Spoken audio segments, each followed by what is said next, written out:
نبی کی امت ہیں، کسی نے بتایا، کسی نے محنت نہیں کی. آخری حج کا خطبہ آپ نے جو دیا، ہر دفعہ یہاں سے بات شروع کی، تمہارے جان مال ایک دوسرے کے لیے قابل احترام ہے، کسی پہ ہاتھ نہ ڈالو. میرے نبی نے کبھی زبان سے کسی کو دکھ نہیں پہنچا، کبھی زبان سے کسی کا نام لے کر اس کو رسوا نہیں کیا. زبان کی لگائی ہوئی آگ ہے جو آج سارے بھڑکتے ہوئے دیکھ رہے ہیں. تو بھائیو، محبت سے رہنا سیکھو، معاف کرنا، درگزر کرنا سیکھو، اپنے اللہ کے سامنے جھکنا سیکھو. جب قومیں زوال کا شکار ہوتی ہیں، کہتی ہیں یہ فلاں کی سازش ہے. جیسے آج کل کہتے ہیں مسلمان امریکہ کی سازش ہے، یہودیوں کی سازش ہے. یہ کراچی کے بینکوں میں جو سود پہ پیسہ پڑا ہوا ہے، یہ امریکہ کی سازش ہے، یہودیوں کی سازش ہے. جو رات کو شراب چلتی ہے اور مجرے ہوتے ہیں، یہ امریکہ کی سازش ہے، یہودیوں کی سازش ہے. نوجوان اولاد ماں باپ کی نافرمان ہیں، یہ کسی دشمن کی سازش ہے. میں ایک جگہ تھا تو ایک لڑکی اپنی ماں کو کہہ رہی تھی بکواس مت کرو، ماں کو کہہ رہی تھی بکواس مت کرو، تو اس کی ماں کے آنسو ایسے گر رہے تھے. یہ امریکہ کی سازش ہے. اور میرے نبی سے پوچھا کہ یا رسول اللہ قیامت کب آئے گی؟ آپ نے فرمایا اللہ کو پتہ ہے کب آئے گی. کا کوئی نشانی کہ جب ماؤں کو ذلیل کیا جائے گا تو قیامت آئے گی. ہمارے زوال کے اسباب باہر سے نہیں ہیں، ہمارے اندر سے. کتنی بڑی لعنت ہے جھوٹ. آپ نے فرمایا جب کوئی جھوٹ بولتا ہے تو 3 میل تک اس کی بدبو سے فرشتے بھاگ جاتے ہیں. 3 میل تک فرشتے بھاگ جاتے ہیں. تو پھر پاکستان کا کون سا بازار ہے جس میں کوئی رحمت کا فرشتہ آئے گا؟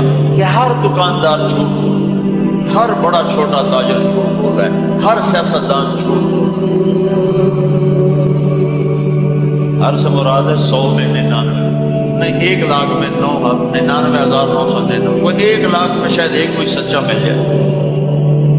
جس قوم میں جھوٹ اور ظلم اور خیانت پھیل جائے وہ قوم تباہ ہو جاتی. ان کو کسی دشمن کی ضرورت نہیں ہے، وہ اپنے دشمن خود ہیں. جسے نشہ کرنے والے کا کوئی دشمن نہیں، وہ اپنی ذات کا دشمن خود ہے.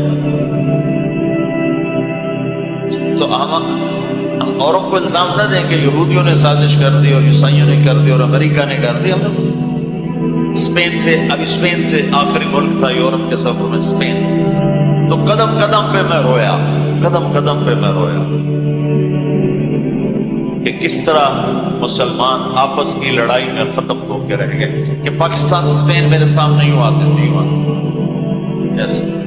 اسپین کی تاریخ پاکستان کے حالات، اسپین کی تاریخ پاکستان کے حالات، اسپین کے مسلمانوں کی آپس کی لڑائیاں پاکستان کے حالات، آپس میں قتل و غارت پاکستان کے حالات. تو اللہ تعالیٰ نے اس طرح ان کو مٹا دیا اسپین سے، ایک کلمہ پڑھنے والا باقی نہ بچ گیا. مسجد قرطبہ جیسا شاہکار بیچ اس کے گرجا بنا ہوا ہے، صلیبیں لٹکی ہوئی ہیں، نماز منع ہے، بورڈ لگا ہوا ہے. تو میں وہاں محراب کے قریب جا کے کھڑا ہو گیا اور تصور میں دیکھنے لگا کہ یہ وہ جگہ ہے تاریخ سے سبق نہ لینا بھی پڑا. یہ وہ جگہ ہے جہاں یحییٰ بن یحییٰ مدرسی کے درس ہوتے تھے، علامہ قرطبی کی تفسیر چلتی تھی، ابن عربی کے تصوف کے نکات کھولے جاتے تھے، ابن حزم کے فقہی مقالات سنائے جاتے تھے، فقی ابن مخلد جیسی شخصیات یہاں بیٹھ کے ننگی عورتیں کر رہی ہیں نکریں پہنی ہوئی. وہ 2 ایک ان کے لیے تفریح کی جگہ بنی.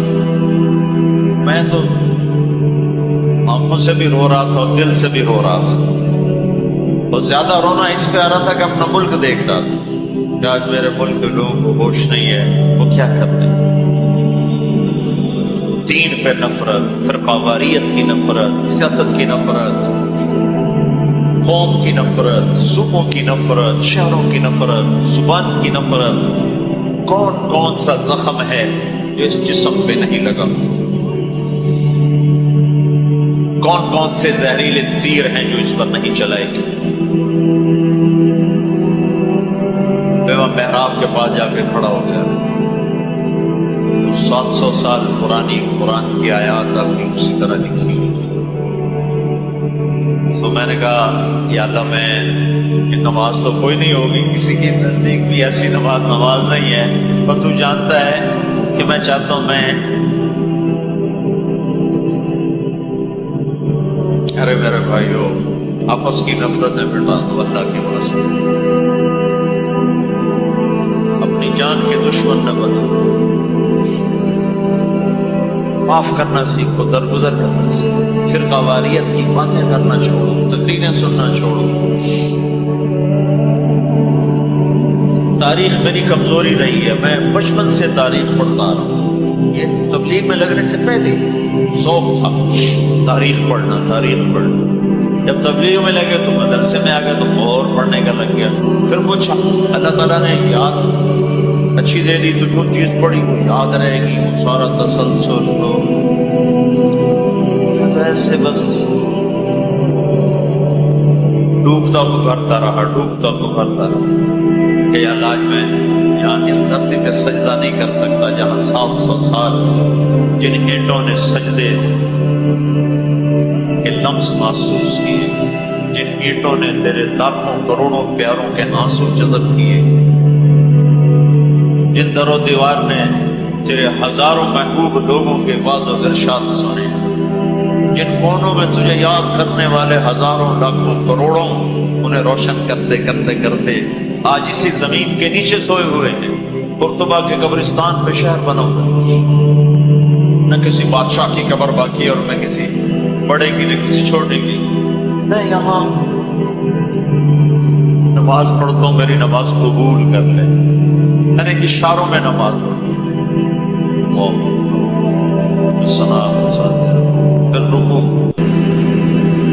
پھر سجدہ اتنا کر کے تاکہ کسی کو پتہ، چونکہ جو داڑھی والا اندر آتا نا تو اس کے پیچھے سیکورٹی لگ جاتی کہ کہیں کسی کونے میں چھپ کے نماز نہ پڑھ لے، تو ایک سیکورٹی والا ہمارے پیچھے کر رہا چلو یا اللہ میں بھی ان میں ہو جاؤں جنہوں نے اس مسجد میں نماز پڑھی تھی۔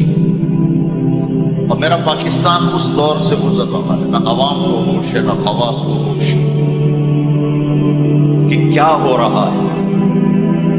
شاید اللہ تعالیٰ کسی کی فریاد پر آنکھیں کھول دے کسی کی۔ بھائیو، محبت سیکھو، درگزر سیکھو۔ حضرت تبلیغ سے خوبصورت محنت،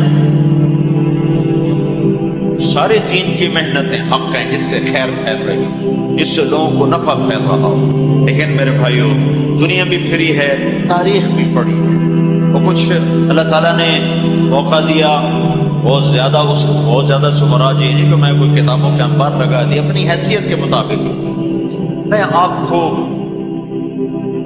اندر کے یقین کے ساتھ کہتا ہوں کہ پہلے 300 سال کا تو کوئی مقابلہ نہیں، پہلے 300 سال کو چھوڑ کر ان 1100 سال میں تبلیغ جیسا کام کبھی نہیں۔ میں تمہارے سامنے ہاتھ جوڑتا ہوں، تبلیغ میں وقت ہو، اگر اپنے اللہ سے تعلق بنانا ہے، اگر لوگوں کو اللہ کی طرف پھیرنا ہے تو تبلیغ میں جاؤ۔ بہت بڑا مجمع آیا ہوا ہے، صرف ہر مہینے 3 دن کی نیت کر کہ ہر مہینے 3 دن لگانے ہیں، کرو گے نیت؟ کرتے ہو نیت؟ ہر مہینے 3 دن لگانے شروع کر، تمہاری زندگی میں تبدیلی آ جائے۔ 6 بر اعظم کے انسانوں تک پیغام پہنچ رہا ہو، ہر زبان کے لوگوں کو ہدایت مل رہی ہو، ہر طبقے کو ہدایت مل رہی ہو۔ جب طوائفوں کی طرف ذہن کا پھٹکا، خسروں کو بھی تو لینا چاہیے، وہ بھی تو نبی کی امت ان کے پاس پہنچ گئی، تو ہمارے علاقے کا سب سے بڑا ڈانسر اب اس کی داڑھی ہے، 5 وقت کا پہلی صف کا نمازی۔ جب میری اس کی پہلی ملاقات ہوئی میں نے کہا تو کبھی نماز پڑھی؟ کہا جی کدی نہیں۔ کدی جمعہ پڑھے؟ جی کدی نہیں۔ عید پڑھی؟ جی کدی نہیں۔ میں کیوں؟ کہ جی یہ مولوی ساڑھے نال نفرت کریں تین اور اصا بھی پرا پرا رہ جاتے ہیں، تو سب پیار کی تیسی آ گئے۔ اس کا چلا بھی لگ چکا ہے، داڑھی بھی رکھ لی۔ ایک مجھے ملا ناچم، اس کے بال کٹوائے، سارا کچھ سٹ کیا۔ تو کچھ عرصے بعد پھر میں دیکھو نا سرخی لگائی یہ فوٹو وہ تھے۔ اس نے اپنے واقعہ سنا، کہا جی میں مسجد میں گیا نماز پڑھنے تو مولوی صاحب نے آخیا خسرا کدے اندر وڑا ہے، باہر کٹو، باہر کٹو۔ تو وٹیک سنگھ گئی ہماری جماعت 95 میں، اس وقت وہ یہ سوشلزم کا بڑا مرکز تھا، تو اس کے جا کے اس سے ملے ہمارے ساتھی جو بڑا ان کا وہ پریزیڈنٹ صدر تھا۔ اس نے کہا جی مسلمان کافر نہیں، سوشلزم سے متاثر۔ تو اس کی ہم بات کرتے تھے، ہم پر تحریے کا لیبل لگنا شروع ہو گیا، تحریے تحریے تحریے۔ ایک دن نماز پڑھنے گیا مسجد میں، ظہر کی نماز تھی، عصر کی نماز، وضو کر لیا تھا اور مسح کے لیے پانی لیا، مسح کرنے کے لیے ہاتھوں میں پانی لیا، تو پیچھے سے مولوی صاحب کی آواز آئی امام مسجد، اے دہریا اندر کدے وڑا ہے، باہر کٹو۔ تو میں نے وہ پانی پی کر دیا اور اس کے بعد آج تک میں مسجد نہیں گیا۔ اس میں جتنا مجرم وہ ہے اتنا ہی مجرم وہ امام مسجد ہے جس نے یہ کہا ہے دہریا باہر کٹو۔ تو بھائیو بہت بڑا مجمع بیٹھے ہو اوپر نیچے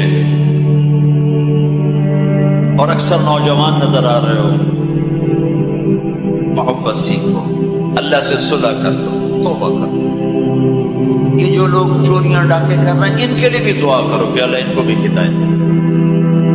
وہ اس حال میں مر گئے تو پتہ نہیں کون سی جہنم میں جائیں۔ تو نیت کرتے ہو سارے؟ ایک نیت میں اور کروایا کرتا ہوں کہ بھئی آج تک جو ہوا ہوا، آئندہ توبہ، صلح کر کے اٹھیں، اللہ کی بارگاہ میں صلح کر کے اٹھیں۔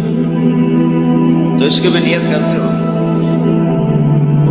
ابھی تمہارے آنے سے پہلے اسپین کے ایک ساتھی سے بات جو میں آخر میں توبہ کرواتا ہوں، انہوں نے کہا جی آپ تو چلے گئے ہیں اور ہمیں مسلسل خبریں آ رہی ہیں، کیونکہ وہاں پاکستانی بہت زیادہ شراب کا کام کرتے ہیں، ان کے ہوٹلز ہیں تو ہوٹل میں شراب چلتی ہے۔ انہوں نے کہا جی مسلسل ہمارے لوگ کہ اچھا جی توبہ کیتی ہے بھائی جیسے شراب بیچنی بند کرتی، شراب بند کرتی، شراب بند کرتی، مختلف جگہوں سے خبریں آ رہی۔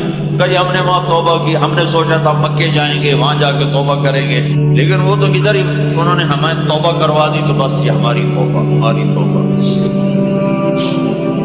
تو ایک یہ کہوں گا کہ توبہ کر، ٹھیک ہے؟